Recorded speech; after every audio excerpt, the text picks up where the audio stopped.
Okay, it's update time. So we don't normally have a lot of continuity in this show among our riffs. It's usually just some random thought. But last week's riff led to a new fun story. I was on my for those of you who maybe tune in every now and then. First of all, tune in every week, guys. Come on. But second of all, I was talking about this simulation football league I'm in called the International Simulation Football League, and I was talking about it. I was talking about how much fun I was having. I shit talked on the Dallas something something dogs that I couldn't remember. Turns out it's the Bird Dogs. I gave them a The much cooler bird nickname. dogs? Yes, I gave them a much cooler nickname last week of the Dire Dogs because I Yeah, was the trying to dire think dogs is like, way better. yeah, oh, and everyone agreed. So, and by that I mean that somebody created a new account in the big ISFL Discord, and he comes in and he goes, "Hey guys, I was listening to It's Always Sunny in Chiefs Kingdom, one of my favorite Chiefs." He actually called us his absolute favorite Chiefs Hell yeah. podcast, and then so then everyone freaked out. And they said, "Oh my god, someone's talking about us on a podcast!" And I kind of jumped in there. I was like, "Yeah, that's my pod I do with my buddy. We were talking about the ISFL," and then they listened to it. And that was something that last week I did not say anything there that I expected anyone in the International Simulation Football League to listen to, namely all of the shit that I talked on the Dallas GM Yeah, last yeah, week. of course. I roasted it. And I roasted him because he liked some bad sports teams and because he didn't pick me number one overall. And he took it all in good stride. But Dallas was pissed, and they're our main league rivals, basically. I of course am a Norfolk Seawolf. Oh. And so that was a lot of fun. Jack Cannon, my quarterback that I created, went out in the preseason and was had an undefeated preseason, was slinging touchdowns all over the yard, and then we just had our first regular season game of the year. The Seawolves won 28-10, just threw the ball all over the place, had a great game, 3 touchdowns, and I'm fired up, man. I'm fired up to be part of this international simulation football league. I am fired up for all the new listeners who are tuning in just to see what waves Jack Cannon's brain, his little brain piece, the little guy that's inside this fictional character's head, ratatouilleing him around, is saying on the podcast, and I love that. Stick with this. It's always sunny in Chiefs Kingdom.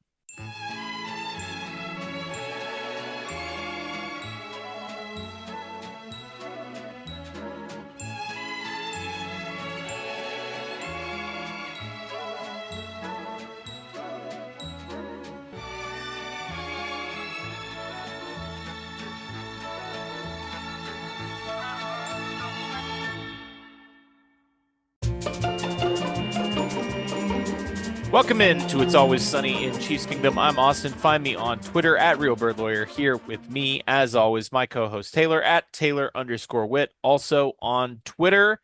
What is up?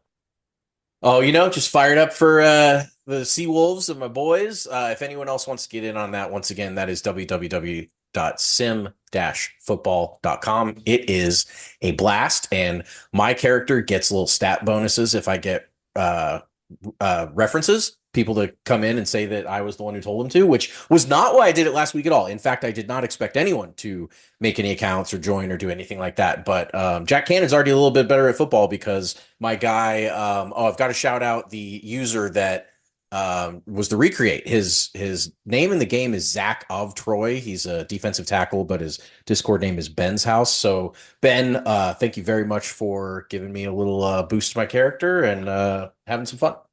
And listening to the podcast, which is very important. Of course, And listening to the podcast. we're brought to you guys by Fansided. Check out their other podcasts and content. They're doing a great job helping us bring you high quality podcasts. And we have another high quality podcast for you again today. It's July 18th, which means that football's back, baby. Training camp. Yes. Rookies, quarterbacks have reported to St. Joseph, Missouri. They're slinging the ball around. Patrick Mahomes is punting footballs. It is all the content we know and love, and real football games are right around the corner, as we know from the content that's coming our way this week. So we'll have news. We'll talk about that. And then we have the Next Great American Dynasty. The 2024 postseason is here. This is our project where we are recapping every playoff game in the Patrick Mahomes era. And we have gone through every postseason because, spoiler alert, he made the playoffs every year. He was in the AFC Championship game every Made it year. far every year. Most Yeah. years he's in the Super Bowl. So this was a lot of games that we had to recap. And now we're down to the last four, all of which came earlier this year. So the paint is still fresh on that one, but it'll be fun to go back and take another look at those. Join us for that. But first, as I said, football is back. Quarterbacks and rookies and a couple of guys that are rehabbing from injury have reported up to St. Joe. I have been told that the weather there is mild for Missouri in mid-July, which is fantastic. We got, some low to mid 70s these first couple of days. It'll get worked up, and I'm really enjoying, for any of the Swifties out there that have become regular listeners of the podcast, I'm really enjoying Swifties sort of, this is their first training camp, right? Learning about it. Yeah. They came in, week 5, week 4, week 5, whatever it was last year, the Bears game last year. And so they're totally unaccustomed to the grueling training camp that Andy Reid runs for the Kansas City Chiefs. I have seen you, Swifties, out there posting about how inhumane it is that the players have to bring their own beds, their own cots, their own pillows. Patrick Mahomes had to bring his own television for Yep. NCAA football 2025. Which rules, So by the way. Oh my gosh, is that game fun? I'm Just glad want to throw that out there. I'm glad that you're enjoying it, and I'm glad that I'm sure many of our listeners are enjoying it. College football, it's never been for me. I'm sure the game is fun. Oh, you'd have a blast playing this game. It's not I about the college football. It's about the mixing it up Yeah, on the gridiron. I will actually probably check it out at some point. I haven't yet, but I'm sure it'll be good. I know the boys are playing it though, and I can't wait to Yes. see what plays they are cooking up on the fake gridiron when they're off the field relaxing. But we got a quick little news rundown here from the first couple of days of training camp. And let's start with Xavier Worthy. Obviously, he's the guy we all want to see. He was sidelined in OTAs with a hamstring injury. He's still not 100%. He's working his way back from that, but he is, unlike in OTAs, making it onto the field. Andy Reid said that he would be eased in, but on Wednesday caught a 50-50 deep ball from Ian Book, who, by the way, I mean, you may remember him, former Saint, like a weird Yeah, random fourth Notre round Dame pick for the quarterback. Saints. Yep. Yep. And I did not recall him being with the Chiefs. But anyway, Ian Book is in training camp with the Chiefs and threw a 50-50 deep ball, which Xavier Worthy was able to come down with on Wednesday. And then on Thursday, first 7-on-7 period, Patrick Mahomes, 3 passes, Xavier Worthy, 3 targets, then another target then in the red zone, Xavier Worthy catching 2 of those 4 for a touchdown. And then in the all quarterback red zone period where the QBs are kind of rotating in, he caught 3 more touchdowns on 4 targets. So he is getting some action. He is getting some action, and with that action is going to come a lot more coverage, a lot more people talking about him. And I just think, as someone that, as we just established, likes college football, I should point out to you, someone who doesn't like college football, that his first name is emphasis on the X, like Professor Xavier. It is Xavier Worthy. Mm. A lot of famous people with that first name have been Xavier, so it is no fault on you for going that route with it. But I just every time I hear his name, I gotta point out that's Xavier Worthy. Now, so excited about Worthy. I'm glad that he's getting back in to action. Obviously, the injury bug has hit him a little bit, as you said. That's I mean, it's still, they're not serious injuries. It's not like he was tearing his knees or anything like He that. said But he would play this week if there was a game. right, and that's always encouraging to hear. But at the same time, he's your new toy, and you want to keep him shiny and new for as long as you can. Especially a guy with his stature. Came Right. in a little undersized to the draft and everything. You just want to protect guys like that. I said this when they drafted him, though, that like even big wide receivers and sometimes even more big wide receivers can have injury issues than the smaller guys. I mean, I always think of Mike Williams and Sammy Watkins and guys like that. So, I'm really excited about him. I'm excited about the speed on offense in general. I think he and Hollywood will combine to just really, really elevate the passing game. And I'm just so tickled to see them get out there and get that underway. Unsurprisingly, Andy Reid and he both said that he is working at and trying to learn every wide receiver position. So he is currently working on the X position for X Xavier Worthy. I will try and remember to It's pronounce hard. that correctly going forward. But of course, that's a staple of the Andy Reid playbook, and he is trying to work at every position. Obviously, when he was going through OTAs, he was kind of having to do that through mental reps, and he did say that was sort of a different way to kind of learn. But it sounds like he's getting, especially for a guy that still is kind of working his way back from injury and is a rookie and didn't get to work at all in OTAs. It sounds like he's been heavily involved so far, and that is exciting to see. Speaking of players who are heavily involved, Jordan Hicks, fourth round steal at safety. I mean, we heard this, the night of the draft, that Mhm. this was a top 50 player on some people's boards, made it all the way to the end of the fourth round. For the Chiefs to scoop him up, and I mean, everything we've heard out of 2 days of training camp and even going back to OTAs has been, how did this guy fall to the Chiefs? How did he fall to the end of the fourth round? He's been playing all over the field. He talked about that at the podium this week, just that Steve Spagnuolo has a lot of different looks for him, a lot of different positions for him to play in and get into position on. He had a pass breakup against QB1 Patrick Mahomes on Thursday, which has got to be, I mean, I whatever. We know we Dream know come that true. Patrick Mahomes treats training camp as he should, Yeah. as a, I'm gonna fuck around and do kind of whatever I want to do to, Try and find some stuff out. yeah, exactly. Push the boundaries. But still, Hmm. you got to think, I mean, like, we've reached the point now where, I mean, Patrick Mahomes is essentially Global Tom icon. Brady, right? Like, Yeah. yeah, exactly. Yeah. Like, you're coming in as a rookie and you're breaking up a pass from Patrick Mahomes. I gotta imagine that feels pretty good for the confidence if you're a rookie. I completely agree. And not only that moment, which would be amazing, but being around him. I just Yeah, think right. that, there's an aura around the Chiefs, and it starts with him. It certainly doesn't end with him, but it starts with him. And for these new guys to come in and come into the back-to-back defending Super Bowl champs, the three-time champs since 2019, the culture of winning that you always talk about. The Chiefs had been a winning organization since Andy Reid, like for a while, but they hadn't been winning the Super Bowls, obviously, until they got Mahomes. And I just, I don't know how you could not give it 100% of your attention and your, just willpower and all that stuff if you walk into a situation like this. And I think they only benefit from that. Jordan Hicks is another guy that it just feels like every single year, every single draft, this team is just plucking diamonds out, especially in the secondary, of course. hmm And hmm if Patrick Mahomes is the super weapon that everyone knows about, the defensive backs that the front office is getting in the mid to late rounds is like the secret weapon that no one knows about, or at least people aren't really considering. Because if Jordan Hicks comes in and is a dude, that just adds to a long line of DBs that Veach and company have been bringing in that are above, especially above slot where they're getting them. But I mean, that are good NFL playmakers. I'm really excited about him.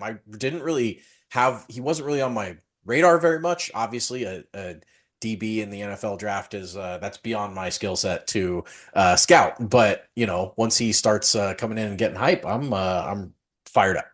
Hmm. Speaking of people that we're both fired up about, Luis Yes. Rees-Zammit. And Luis Rees-Zammit is excited for the Pats to come on. He told reporters this week, I can't wait to see the difference.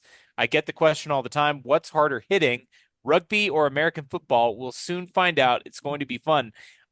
I didn't realize this, but other than the 2 months he had in the International Pathway Program, he hasn't trained in pads and a helmet before, which is crazy because, I mean, it makes sense because obviously the Why would he NFL have? now won't let you train. I mean, I was thinking, like, I mean, Oh, why wouldn't he just, I since mean, he he hasn't, got the sure. I mean, job, I yeah, see. he hasn't, I mean, he's not allowed to He's he's not not allowed, allowed. Taylor, to put on the pads and helmet. Okay. That's perfect. So that's going to be really interesting to see.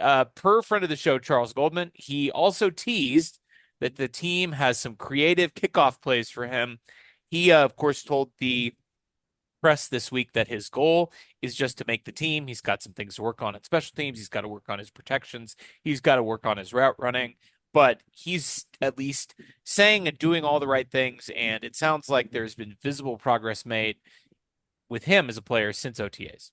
Yeah, what I find really interesting about Louis Rees-Sammet's like role on the team or potential role is that he does not need to learn the entire offensive playbook to be an impact player on this team, Right. especially if he makes it on special teams.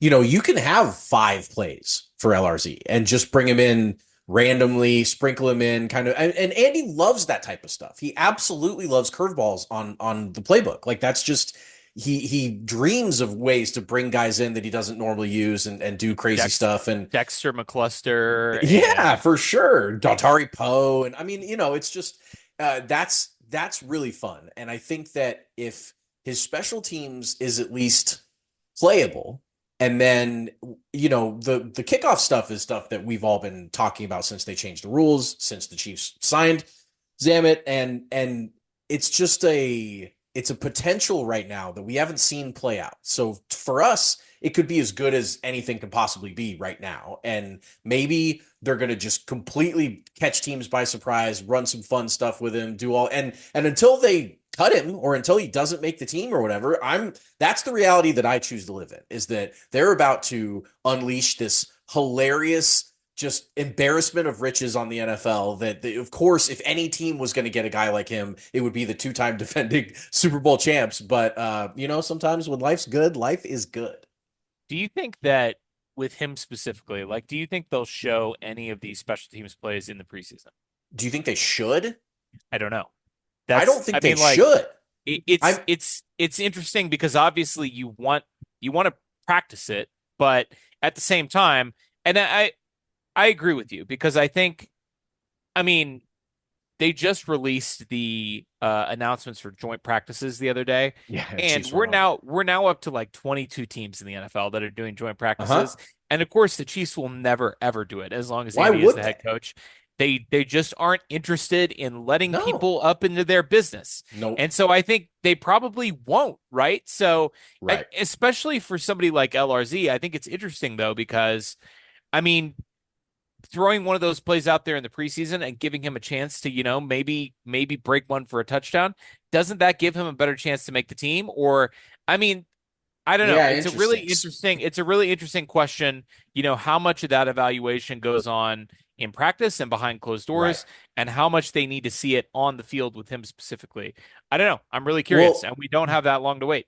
there's a difference between running a play against a team that doesn't see it coming versus the one that has seen it before, right? And so Sure. in practice, you would think that if there's a kickoff play that Toad cooks up, that the whoever is on the receiving end of their practice has seen that play. I mean, Sure, because it's the same special they teams don't guys. keep it exactly. They're in the They're same not going to keep it meetings. secret from him, right? So you've got certain tells that your own team is going to be able to pick up on quicker than an opponent. Now, does that mean that the plays are any more or less indicative of your skill set? And I think the reps and the execution of the plays are so important. And to just go out there and run the play, even if it's not as successful in it as a football play, because let's say your scout team or whoever sees it coming, tackles you right away, does something, but you've executed the play, Sure. then I think that's just as valuable as going out in a preseason game against the Commanders and they didn't see it coming and you rip it off for a touchdown, but at the same time now everyone's seen it, and Right. Right. that brings your initial point back, which is, do you risk showing your cards before you have to? And I think the Chiefs scout well and evaluate well, and I think they know what a guy like LRZ can bring to the table without needing to see him rip off a long one in the preseason. I think they're well aware of what he is capable of doing just by based on watching him every single day. And so I would guess, and I don't know this to be true, but I would guess that their evaluations take place a lot more heavily outside of the preseason games than they do in. Not to say that the preseason performances don't matter, but I think they're much more concerned about showing plays in the preseason than they are about, like, oh, if that guy, if he rips off a 40-yarder, now he's going to make the roster. And he wasn't going to if he didn't, make a big play. Like, I think they're pretty set in stone on where some of those guys are at on the roster before the game. Yeah, it's going to be interesting. Again, we do not have that long to wait to find out. I mean, the No. preseason is a month away. So we are going to find out really soon whether the Chiefs are going to show any of that nonsense or not. I'm sure they will get him, even if they're not getting him out there to run some of these special plays that they've cooked up for him. I'm Yeah. sure he's a guy that will get significant run in the preseason because he's never played in an NFL game before. And obviously the Sure. preseason is a real NFL game, but it's a step above practice. So it'll You be want to talk interesting. about evaluation, just give him a handoff and just see how Sure. he, Right. Yeah. something you don't have to be showing anybody, but just let him go out there and take some live bullets and see how he does it. Yeah. See how he fares, and see how he looks with breaks and with trying to be elusive and all the stuff that they signed him for. I do think you're right that he probably will get pretty good run on like third team offensive plays just because there's no risk to So one other thing that's sort of become a training camp tradition it. is to see Patrick Mahomes trying things out. Yeah. And he has tried this out before, but he was filmed working on his punting again this practice. And I would say, based on the one clip we saw of him punting last year, I'd say he's improved as a punter Yeah. in this offseason. I think he's definitely been working on it. And I mean, I just have to ask the question. I have to pose the question, like, hypothetically. Now, listen, the Hmm. Chiefs have punt god. Punt god's there. Matt Araiza. He is reported he's competing for the actual punter job. But like, let's just say hypothetically that Patrick Mahomes could could punt passably at an NFL level, and you never had to bring on a punter on fourth down. And if you lined up in punt formation, the guy catching the ball is the best quarterback in the NFL. And I'm who just can saying, fake it? I'm just Yeah. saying it would be pretty interesting. I'm just saying it would be a pretty interesting little wrinkle. And there is precedent for it. There are many quarterbacks over the years who have pulled double duty as punters. Even, Sure. Ray as Guy and recently as Big Ben Roethlisberger had 5 punts in his career, right. for an average 24 yards per. So, you know, Randall Cunningham, 20 punts in his career. Yeah, yeah, those tended to be the quick kicks, right? The Yeah, third and right. long that you line up in the shotgun, and then your quarterback can try and catch the defense not returning the punt. You can pin him deep, all that type of stuff. You know, I mean, quarterbacks used to be, I mean, punters and kickers all the Sure, time right. back in the Yeah, early days, and right. then the specialization really came along, especially with kicking the actual field goal kicking, but punting is you do also have to kind of have a guy who has a beast of a leg these days, who more like punt god than Mahomes as far as to be a competitive NFL, Sure. team. And I just, is that one roster spot that you save worth getting a guy that can only punt every now and then in practice because he's too busy taking first team quarterback reps? Like probably not, but it's intriguing, and it's something that, especially if they could get it like a couple times. You obviously would want a full-time punter, but Yeah, like, yeah. I'm just saying, putting it on tape a yes, couple of times. yes, put it on tape. Anything you can put on tape is great, and that's what the Chiefs thrive on, is putting as much shit on tape as they possibly can. And then when teams are trying to scout them late in the year, playoffs and on, they're like, oh my god, we've seen like 2,000 plays from these guys this year, and that's just another one. I never want him to be quick kicking on third and long because obviously No, he should just throw, quick we throw. should not ever be punting the ball on third down. But No, we shouldn't even really be the punting on a fourth down, to be that's honest. true. That's true. But if you line up with the punt formation and then, Patrick Mahomes is But back there. is working his Mahomes magic back there. I don't know. I don't know. Oh, what if he scrambled around and then punted? Scrambled around, trying to find a guy, and then he can't find someone open or Steps whatever, up and in he the just pocket, just punts the does a ball. quick punt. That would be funny too. I mean, just, doing his magic out there, making guys miss and then punting the ball.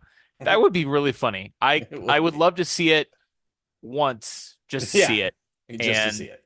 it Never would be again. funny. I mean, it should be Patrick Mahomes that would do it because he's given us so much in terms of Mm. things we've never seen on a football field before.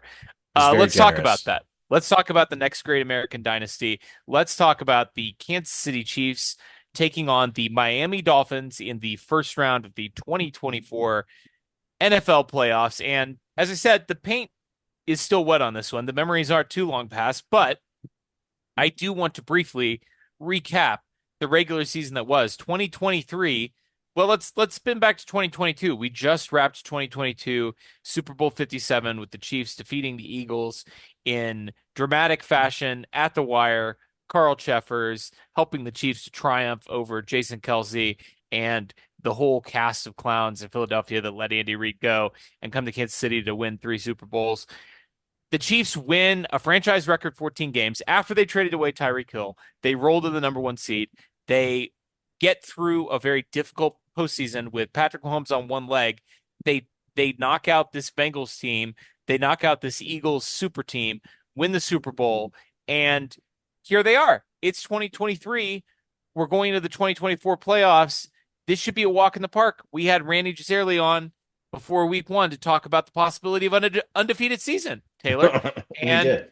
when he would write that article. And it Hmm. turned out that he never had to even think about that because, of course, the Chiefs lose on opening night to the Detroit Lions with us in attendance because Kadarius Toney couldn't catch a cold, and that was pretty much how the entire season went. I mean, just game after game where the Chiefs receivers couldn't catch the ball. The offense was the worst it's been in the Patrick Mahomes era. Of course, the low point was the back-to-back, offensive touchdowns going the other way, defensive touchdowns for the Raiders on Christmas Day.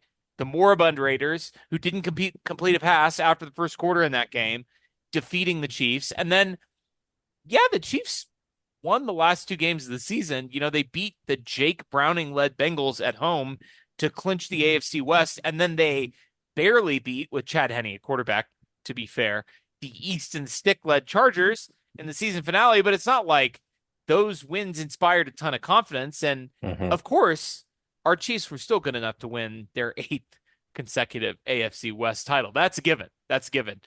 We didn't really even need to sweat it. But 11-6, the lowest win total in the Patrick Mahomes era, with the extra game, this was really more of a wild card team than it was a division championship because this was a team that was capable of anything, a true wild card. Yeah, I think that's a really good description of the 2023 Chiefs. They did have some high moments and they obviously still have the go-to quarterback and but it was just a lot of frustration and a lot of underperformances, and especially that wide receiver core that we talked about. Not only Tony, but Sky Moore didn't take a step forward. MVS dropped the game winner against the Eagles and on Monday Night Football, and in general was really, really unreliable. Even Rashee Rice, who had a great rookie year on the whole, was dropping stuff. Was still not super, super reliable. That was a little bit more expected out of Rice just coming in as a rookie and all that. But yes, you're absolutely right on the setup. We'll start off with the Chief system. Let's do Of it. course, let's do it. Everyone knows the acronym by now: create drama, handle adversity, inspire hope, engage physically, finish strong, and separate entirely. That is what the Chiefs do when they win. And creating the drama, it's a playoff game. That's plenty of drama just being in the playoffs. The Chiefs are the defending champs, so you've got the pressure and the drama of trying to do it again. Tyreek Hill's in town, which is its own can of worms that we'll get into. But I mean, so much of Tyreek Hill's time in Kansas City was, both dramatic and exciting and stressful and insane. And then he leaves and everyone thinks that the Chiefs are completely screwed. And then they go out and win the Super Bowl. This is his first time playing the Chiefs since they traded it. And everyone just knew that Tyreek was out there smelling blood and was going to, do whatever he could to keep the Dolphins in this game. And this game meant a lot to him. And I've called him the most dangerous player that's ever played football as far as home run hitting ability. I mean, I've never seen a guy that no matter where he is on the field can take off and score quite like Tyreek.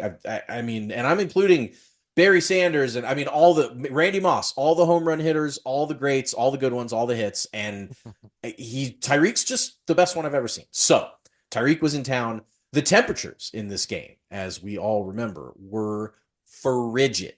Kickoff was below zero. The wind chill was like minus, what do you remember the wind chill? Like minus Uh, 20, right? yeah, like Like, minus 25, minus 30. I'm sure it got down. I mean, in the upper deck of Arrowhead, I'm yeah, sure that it right. got. The coldest it could I be. mean, Yes. like Yeah.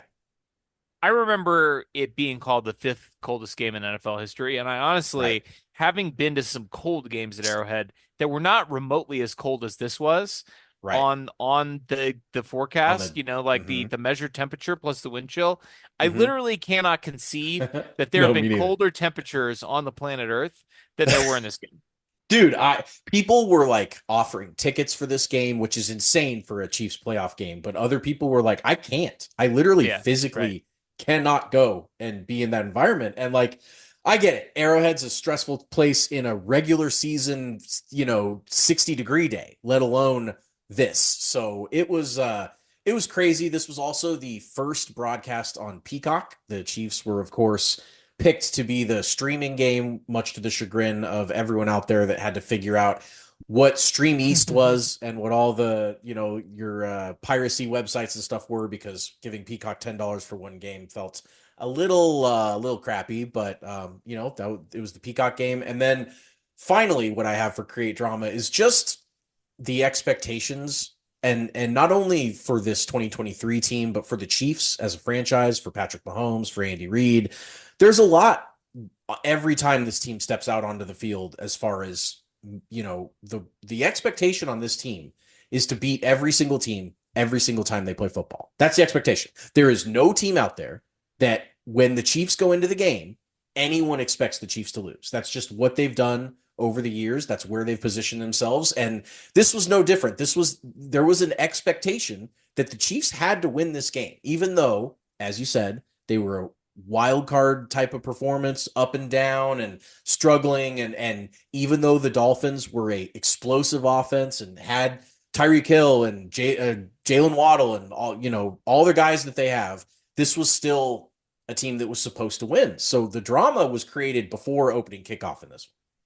Yeah, I mean, Tyreek Hill, Jalen Waddle, Devin Achane, and of Yeah. course, your boy, Yeah. Raheem Mostert. Raheem Mostert. Uh, quick little note. Tyreek, of course, making his return to Arrowhead, but the Chiefs did play him in Germany earlier that year. So that was his first game. That was his first game against the First game Chiefs. back in Arrowhead. And it did not go well. So No. really, you could almost argue that he had Yeah, even he was more due. incentive coming into this game. This was his first time coming back in front of the Arrowhead crowd. Of course. And of course. the Dolphins, of course, almost came back and won that game. That was really the sort of, I mean, and that was, the Chiefs were, I think, 7-2 at that point Sure. after beating the Dolphins. Yeah. And 7-2. And that Yeah. was going into their bye week. And then obviously they finish 11-6. They 4-4. literally had a 500 record after the break there. And so, I mean, you almost look at that like they have even more motivation. Now, of course, didn't expect a warm weather, soft, baby shit soft Miami team to come to the coldest place on planet Earth in the recorded history of time and give the Chiefs a game at Arrowhead. But on the other hand, I mean, again, this Chiefs team just was so up and down. And so in many ways, like this was sort of the weirdest like lead up to a Mahomes playoff game ever. In that, even his first Agreed. playoff game, like I felt like my expectation that we would win the game against the Colts in 2018 when he had never played in the playoffs and he had one season under his belt, the starter. I threw 50 touchdowns that year. Like my expectation was that we were going to beat the fuck out of the Colts. Yeah, right? Like, we did. Yes. And we did.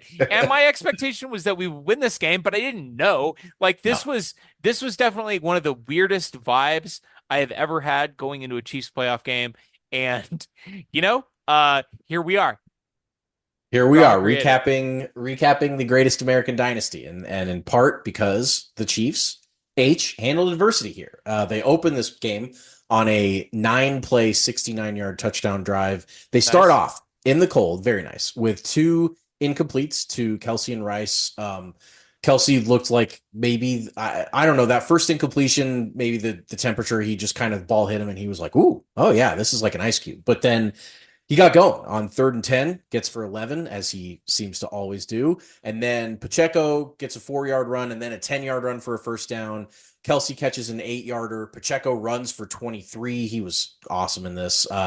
Then after a short Pacheco run, they're at the goal line or close to it at the 11, and Rashee Rice gets a little crosser and streaks his way into the end zone for an 11-yard touchdown. Just a picture-perfect way to start against an offense in Miami that is explosive. You're going to have to put up points. No plays in this drive for anyone but the 3 best offensive players on the team, of course, Pacheco, Kelsey, and Rice, which we talked about on our pod constantly late in the year last year, that like they have to feature these 3 guys almost exclusively. They almost can't afford to throw the ball to Tony or Moore or any of those guys. Now, I still, Justin Watson, you could sprinkle him in every now and then, but like that was the 3. That was the trifecta that they needed to feature, and they did. And then to continue to handle the adversity, the defense gets 2 short yards, 1 yard runs by Miami, little underneath throw that goes nowhere, and a little quick 3-and-out. So route is on.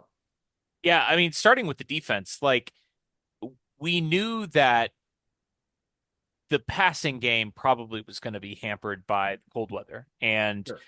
Tua Tagovailoa, the Dolphins quarterback, had faded down the stretch the last couple of years in a row. I mean, he's from Hawaii, like he plays in Miami.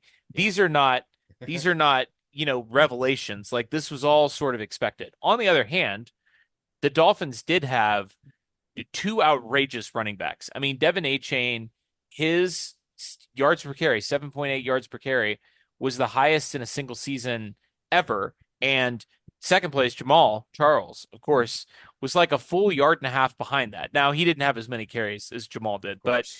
if you give, if you set the input at the number of carries that Devon Achane had, he blows away every other running back in NFL history in terms of his efficiency numbers. Now, did he pad his stats a little bit against the Denver Broncos in Of that game course. where they 70.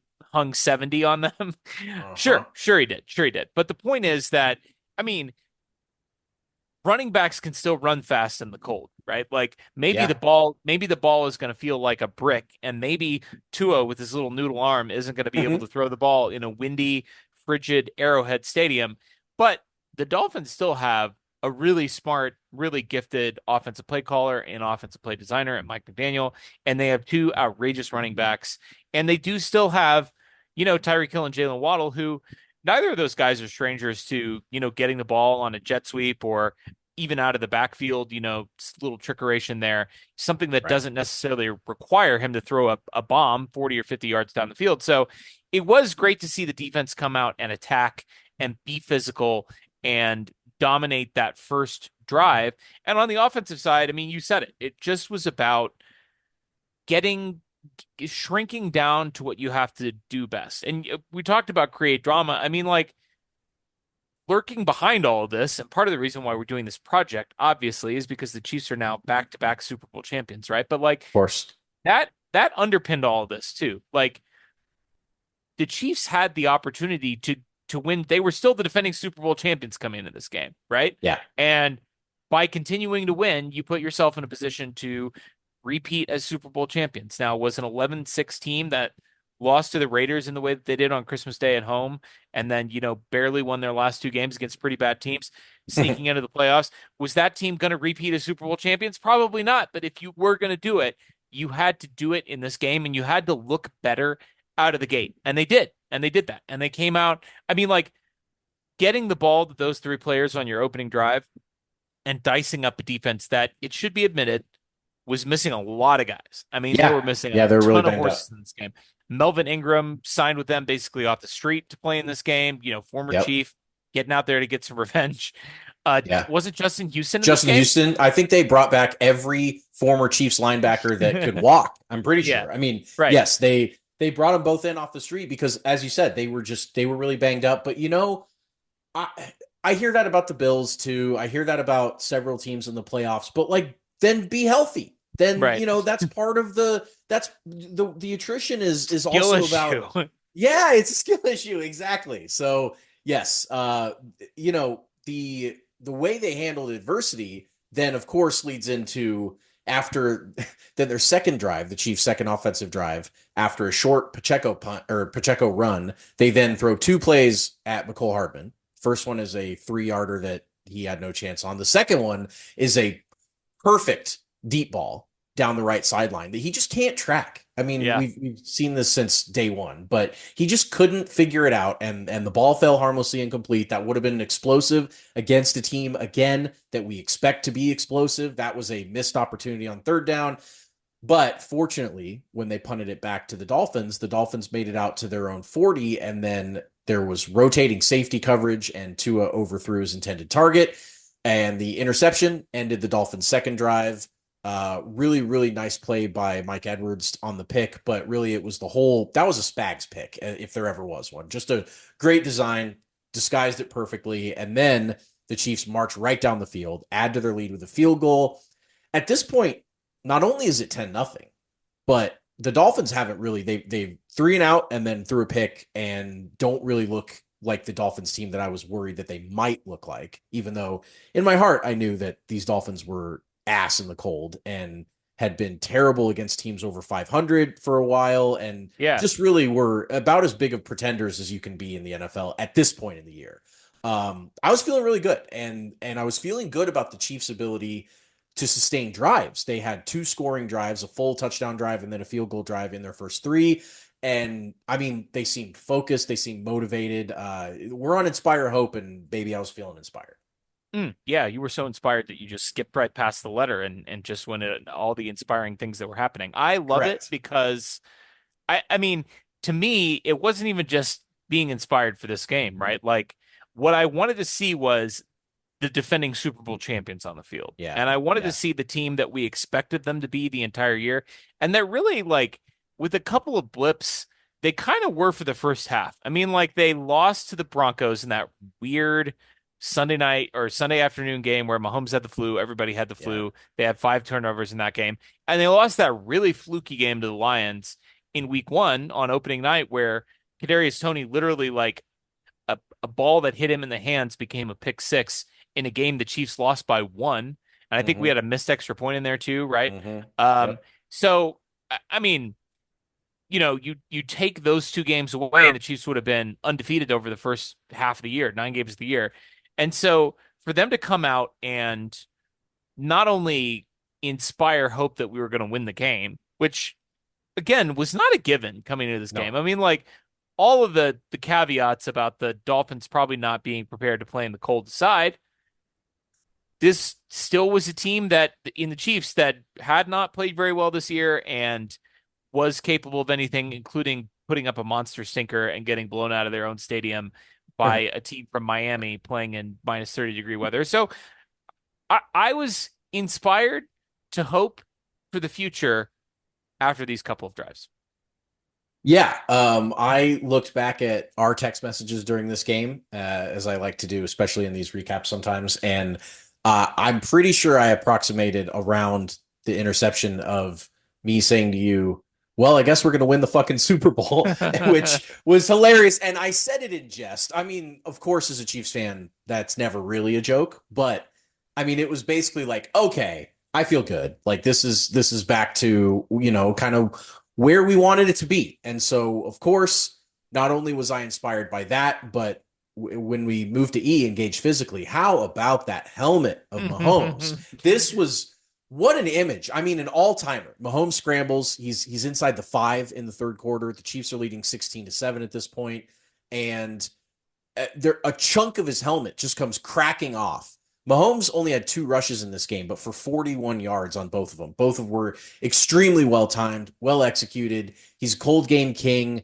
He's a rush king. I can't believe how much more effective Patrick Mahomes is at running the ball as a quarterback than any other quarterback, including people that are Crazy. much more physically gifted than him at running. Like the Like, next 2 quarterbacks who would play in the playoffs. yeah, exactly. Exactly. I mean, between Lamar and Josh, they're 2 guys that anytime they touch the ball, you expect the rush to work and to work really well. But like, there's something about, and I think this is part of Mahomes' effectiveness, but there's something about the fact that he's so much better at everyone at throwing the ball that just makes him running seem unfair. It's like the other guys, even though they're really good at running, you also know they're really good at running. You're game planning for them to be really good at running. That's part of your whole defensive philosophy. Contain and never lose eyes on him. And so even though they have the moves, they have the athletic ability, they can run through you and over you and stuff, they never feel unfair. Whereas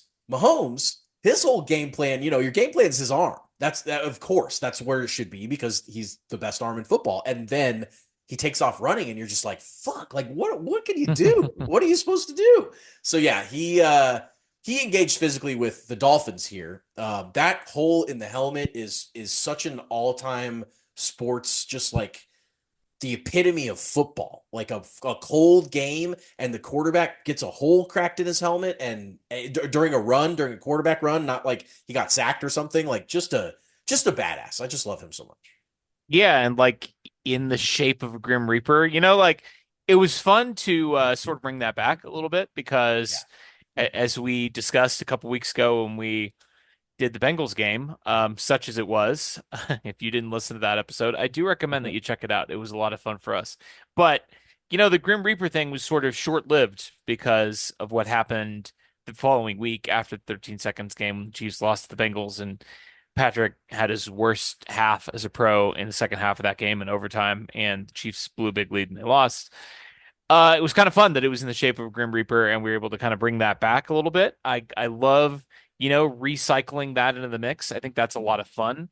Um, the whole thing was just, I mean, it's crazy that even in these games where, at the end of the day, this was a 26-7 wild card Spoilers. round game, but like even in games like that, Patrick Mahomes is capable of the iconic, and Yeah. I mean, to me, like, that's an argument independent of anything else for him being the GOAT. Like, name an iconic Tom Brady anything from Wild Card Weekend. Now, he only had to play there like Well, three yeah. times in his career because there were Yeah, two sure. buys when Yeah, he yeah, was right. playing, and it was really Right. easy for him because he played Yes. in a really easy division. Anyway, it doesn't matter. But the point is, you can't do it. In fact, the only iconic play of Tom Brady's that I can remember from Wild Card Weekend is when he threw a game-losing interception against the Titans in Right, his right. last game at Foxborough. Pick That was on six right Wild into his own end that was zone. that Yeah, was on Wild Card Weekend, it and was. that was iconic. And other than You, that, I can't name a single one. And I mean, the point is this: like he just he just has the ability to seize the moment in a way that no other athlete that you and I have ever rooted for or will ever root for or that correct. anyone has ever seen Right. has. Yep. It's just undescribable. I'm trying to think of Tom Brady's iconic moments ever, and I Yeah, think right. I of mean, Vinatieri kicking a long field goal and Vinatieri kicking a long field goal. Those are yeah, basically the the tuck rule. yeah, Yeah, him that's fumbling and them saying it wasn't a fumble. right, right. Him Handing the throwing an ball off. interception and Edelman catching it, off Yeah. the bounce, off the tip. Yeah, yeah. Russ throwing a goal line pick instead of handing it off to Marshawn Sure, Lynch. yeah, That's an exactly. iconic Those one. those are all really Um, good ones. you That's a know, great highlight reel of Tom that's Brady moments. he's the GOAT for a reason. So the Chiefs get to F, finish strong.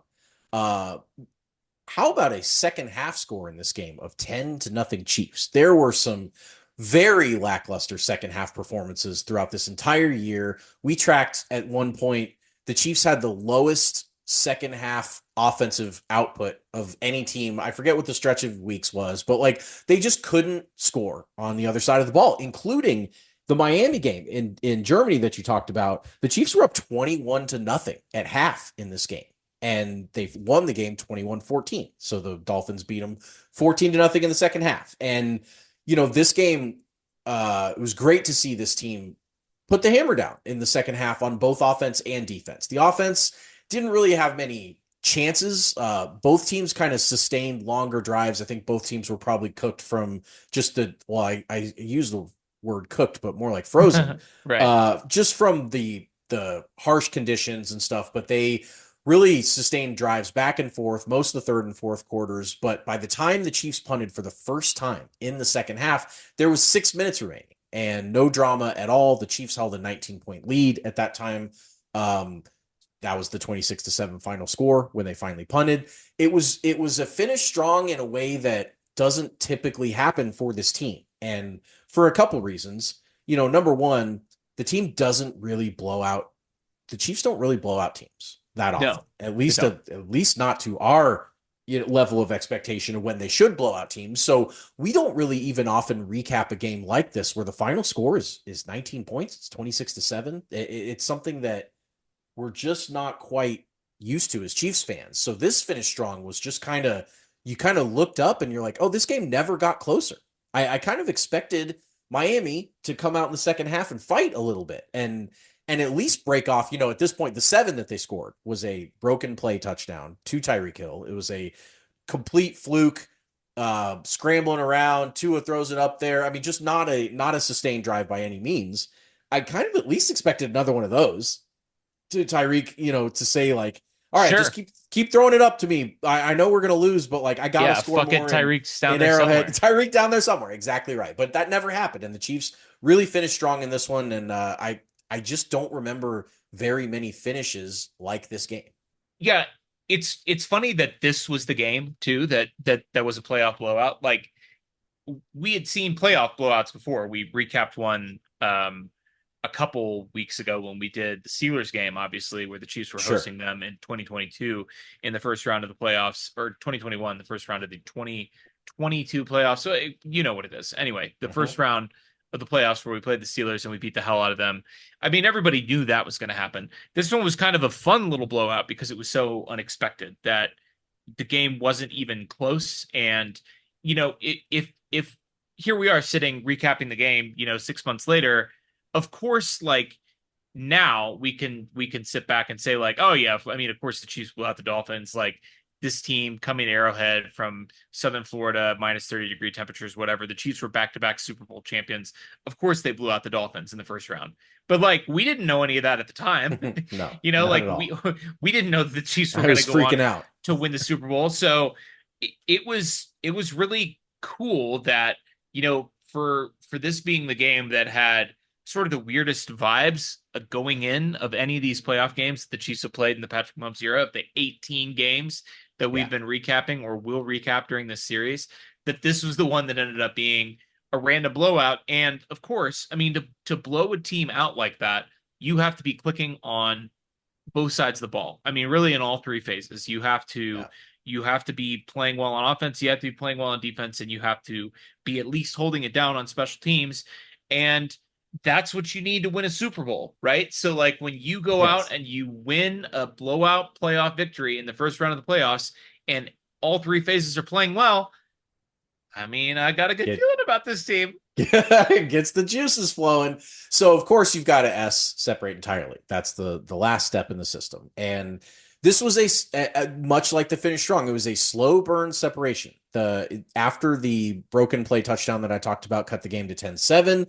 The final score was 26-7. So the last 16 points of the game were scored by the Chiefs. So they basically separated entirely for about 3/4 of the game. But um, they kicked two more first half field goals and then they scored on their first two possessions in the second half. But really, what caused the separation was the defense. Miami did nothing in this game. We talked about the Mm-hmm. one broken play touchdown, but I mean, talk about L'Jarius Sneed just absolutely locking up Tyreek Hill. Both, he didn't hold him to, or Tyreek Hill didn't do very much on the field, but it was also just the vibe.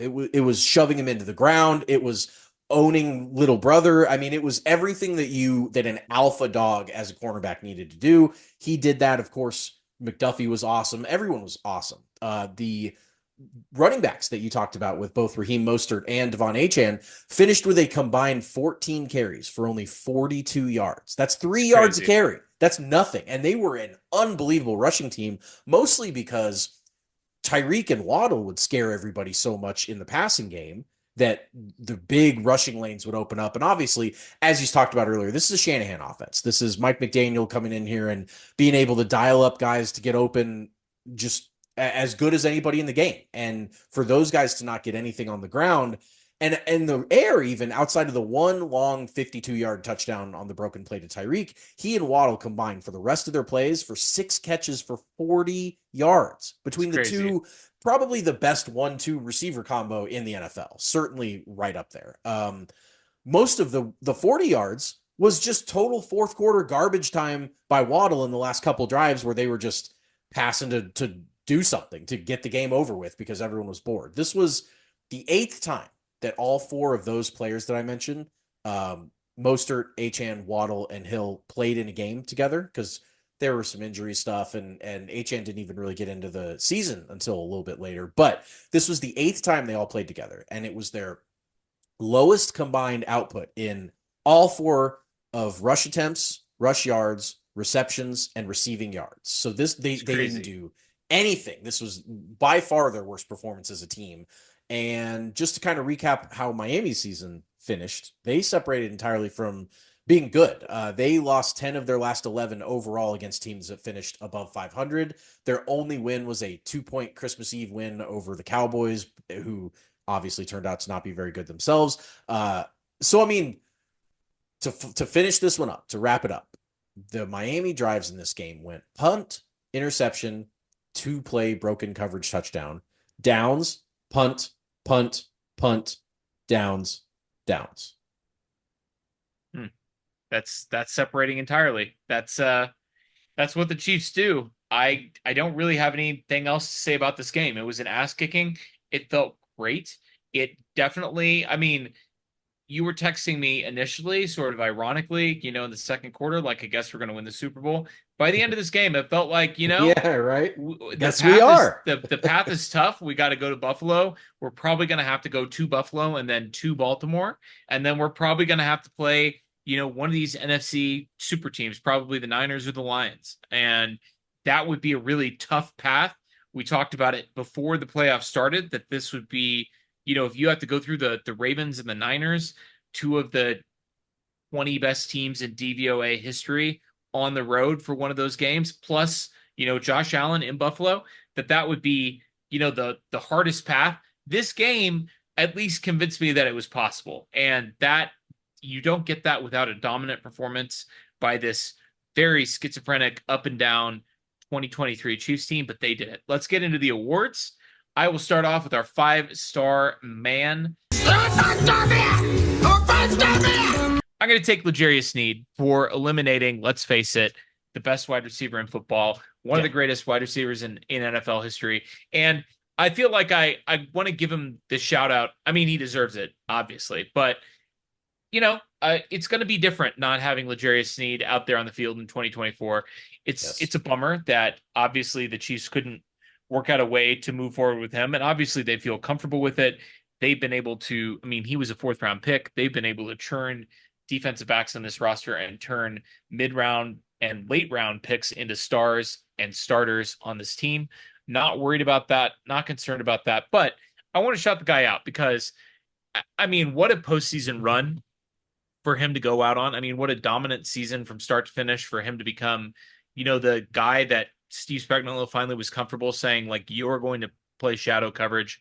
We are going to go after their number one receivers. You're going to man up on that guy and you're going to take him out of the game. And for him to do that against the different types of wide receivers that he played throughout the year, I mean, it's just an unbelievable performance. And, guarding Tyreek Hill is completely different from guarding Jamar Chase or Justin Jefferson or any of the other guys that he shut down, AJ Brown, over the course of the year. Tyreek is really different from guarding any other receiver in the NFL. And with Jerry Sneed, it's like he didn't care about any of that. He's like, no. I mean, I get it. Like, I get you're the fastest player in the NFL. What if I just punch you to the ground when the ball snaps? Yeah. What do you have to say about that? What if I just put you in the dirt? What are you going to do about that?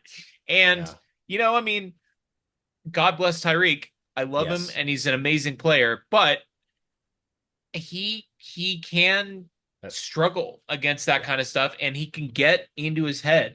And this was a matchup that L'Jarius Sneed dominated from start to finish. Obviously, Tyreek had the touchdown, but not when Sneed was in coverage. It was a broken play, and he just kind of got behind the defense, and Tua chucked it up there and kind of got lucky with it. But, I mean, he was lights out in this game, and it's not very often that we get defensive backs with the 5-star man, but absolutely deserving for L'Jarius Sneed in this case. I can't wait in 4 years for us to be recapping our 7th consecutive Super Bowl and for you to be giving that exact same award to Jordan Hicks and to be like, I can't believe we're saying goodbye to him. I got to give him a shout out, but we keep finding these defensive backs that are the best in football. 4th-round pick, like it's just what the Chiefs do. And it's just really funny because L'Jarius Sneed is awesome, and I wish him nothing but the best success as long as Tennessee's not playing the Chiefs. But at the same time, I just don't feel that his absence is going to hurt as much as I think it should, given his profile as a player, given how good he is at football. That's not to say that, I don't think teams get worse losing a guy like Sneed. I just think that it's hilarious how well the Chiefs plan for absences like that and drafted behind it. So good pick for your 5-star man. I'm going to go with perennial five-star man, the reason that we have a podcast or really are happy in our day-to-day lives, which is, of course, Sure. Patrick LaVon Mahomes the second. Not the most five-star box score that Mahomes has ever put together. 23 of 41 for 262 yards, one touchdown, no picks, no sacks, and two rushes for 41 yards, both first downs. This was a vibe five-star. This is leading your team, putting them on their back or on your back when the the the feeling around the city and the franchise was just kind of everyone was questioning everything that the Chiefs were doing and what they were capable of. He comes out, he gets his helmet cracked. He wants to go out there and run another play, but with the cracked helmet, he didn't care at all. He was an alpha, and he was an alpha in a way that you need for a star quarterback in the NFL to be, and didn't show any signs of. I mean, you said Tua grew up in Hawaii. I mean, Pat played football in Texas. It's not like, Right. like he should be as shook up by a -4 degree kickoff as any other human that's out there playing football. And instead, he's a cold game guy. He's a snow game guy. He thrives under pressure and under, just the harder the moment is, it seems like the better Pat is. And I mean, what more can you say about the guy? Well, we've given him 10,000 five-star man awards, and we'll give him 10,000 more. It's the best. He's the GOAT. We love that. Let's get into trash men. I'm the trash man. I come out, I throw trash all over the ring, and then I start eating garbage. This is always tough in a win, and we don't have any more losses to recap in this series, but I'm gonna have to give it to Juwan Taylor. And it's not really his fault. He's this is sort of a wild cardy trash man. Sometimes we have trash manny wild cards, sometimes we have wild cardy trash man. He's capable of any penalty, even the ones that aren't his fault. He was called for an illegal block on what should have been Rashee Rice's second touchdown of the game. Yep. Gets called back, gets wiped out, and it absolutely was not an illegal block. Like, No. I've rewatched this play dozens of times, including this week when we were recapping this game and getting ready to do the podcast. And I don't even know what they were seeing here. Like, sometimes you watch a play and you're like, okay, like I don't agree with it, but I at least understand what that ref was seeing in real time that made him think like, oh, I think this is a penalty. I've watched this like a bunch of times, and I just don't like the Zapruder film. Like, you're just trying to find like any clue. What was this guy even thinking? This was this is an unbelievable trash call, and obviously, Juwan Taylor had a false start in this game, and he was the most penalized lineman in the NFL over the course of the regular season. And at a certain point, I think the refs just think like, yeah, that guy.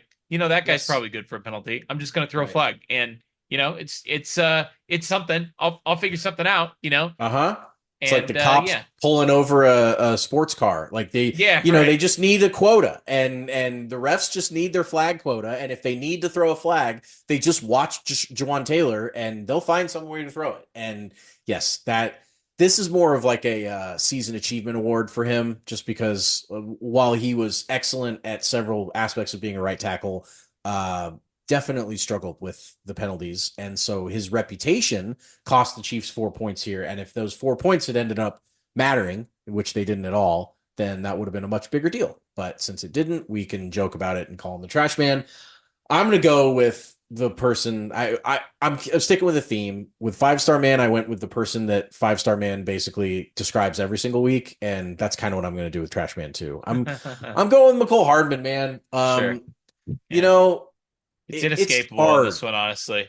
It is inescapable. He had one rush attempt for -4 yards that was terrible, and 3 targets, one catch for 3 yards, which he got blown up on, and then the immediate next play was a deep bomb that he couldn't track, and then he dropped another deep bomb. And he was just as bad without turning the ball over as he can be. I mean, this is the worst version of McCole Hardman. And look, it was tough conditions out there. I'm not saying that he needs to be great in this by any means, but like this was, Rashee Rice had 8 catches for 130 yards and a touchdown. Like, he was unbelievable in this game. And I just think that McCole really, really struggles with comparisons to actual NFL wide receivers. Like he has big playability. He's more like a gadget guy. He's more like just a random sprinkle him in sometimes. But when you like compare him to bodies of work of what actual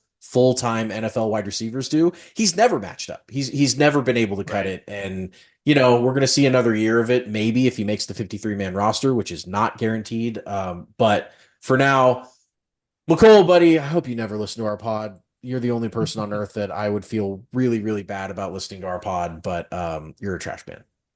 Yeah. Yep. That's fair. Let's get to the wild cards. Wild card, bitches! Yeah! Guys who are capable of anything. Why don't you start and give me yours? Yeah. This is a guy that normally belongs in the last category, but I'm going to go with Clyde on this one. He busted some nice runs. He had a 12-yard rush and looked like he was running hard at times, and then was really bad at other times and would lose 2 or 3 yards on a play. And he fumbled late in the game. It didn't really matter, but there wasn't a ton of trash performances to go around. So, I mean, this was wild card because Clyde at least showed signs of promise, even though he ended up, he just was up and down. He was very capable of anything, and most of the anything was bad, but he did show some promise. It is hard to find both trashmen and wild cards in a playoff game where the Chiefs win by 19. Right. I picked as my wild card Travis Kelce. First pass of the game, I mean, just kind of doinks, like it, both on the passing side and on the catching side. It was exactly what you would expect for the first pass of the game in like negative 30-degree weather. And it was like, all right, well, I'm glad that we came out with a pass on the first play of the game. And I'm glad that we're going to continue to try and pass the ball. Mm-hmm. But this may be a Pacheco game. But I mean, after that first kind of misfire, he warmed up and he ended up finishing with 75 yards. This was, of course, his first opportunity to play a playoff game in front of Taylor Swift. Yep. Taylor Swift's first playoff game at Arrowhead. So a lot of milestones in this one. And fortunately, after that first pass, he did heat up, even if the temperatures did not. And that's good enough to get a wild card nod in a game the Chiefs won by 19 points. We will be back next week to recap, of course, the Chiefs playing their first road playoff game. Now, wait a minute. We've done this now 15 times. Are you telling me that we've done it 15 times and we've recapped 11 home games and 4 neutral games and not a single, 3 neutral games and 12 home games, not a single road game? That seems impossible, but it is correct. We will be recapping the first road playoff game in the Patrick Mahomes era. We only have 3 games left to recap out of 18, and we're on our first road game here on, number 15, I guess, of the ones that we've been recapping. So, that's why we're doing this project. It's always sunny in Chiefs Kingdom. We'll see you guys next week.